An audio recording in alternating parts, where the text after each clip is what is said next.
Saya punya satu pertanyaan sederhana, tapi jawabannya tidak bisa asal.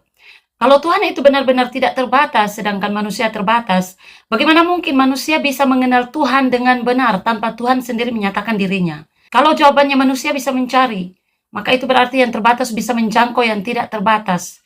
Secara logika, itu tidak konsisten. Kalau jawabannya Tuhan menyatakan diri lewat perantara saja, maka pertanyaan selanjutnya adalah, bagaimana kita bisa yakin perantara itu benar kalau Tuhan sendiri tidak pernah datang memastikan?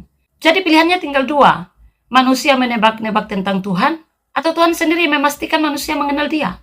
Disinilah kekristenan berdiri. Allah tidak hanya mengutus, Dia datang sendiri. Firman itu menjadi manusia, Yohanes 1 ayat 14. Ini berbicara tentang Yesus Kristus. Sekarang pertanyaan terakhir dan yang paling inti dari semuanya adalah, kalau Tuhan benar-benar hidup, kenapa Dia harus tetap jauh kalau Dia mampu mendekat? Kalau Dia tidak mendekat, maka manusia akan selamanya berspekulasi. Tapi kalau Dia datang, maka kebenaran itu bukan lagi tebakan, tapi perjumpaan. Kalau Anda bilang, untuk apa Allah kami datang ke dunia? Kalau Allah kami menjadi manusia, berarti Allah kami sangat rendah, karena Dia menyamakan dirinya dengan ciptaannya. Sangat rendah sekali.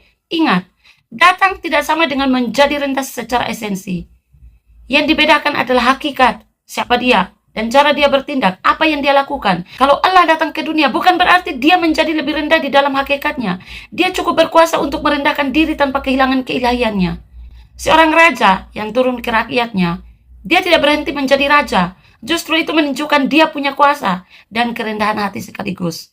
Dalam kekristenan, yang terjadi bukan Allah berubah jadi makhluk, tapi Allah menambahkan natur manusia tanpa kehilangan natur ilahinya. Firman itu menjadi manusia. Itu berbicara tentang Yesus Kristus. Justru pertanyaannya terbalik. Kalau Allah tidak mampu mendekat kepada ciptaannya, apakah itu menunjukkan kuasa atau keterbatasan? Karena Allah yang benar-benar besar, tidak takut menjadi dekat tanpa kehilangan kemuliaannya. Ingat, turun bukan berarti menjadi rendah.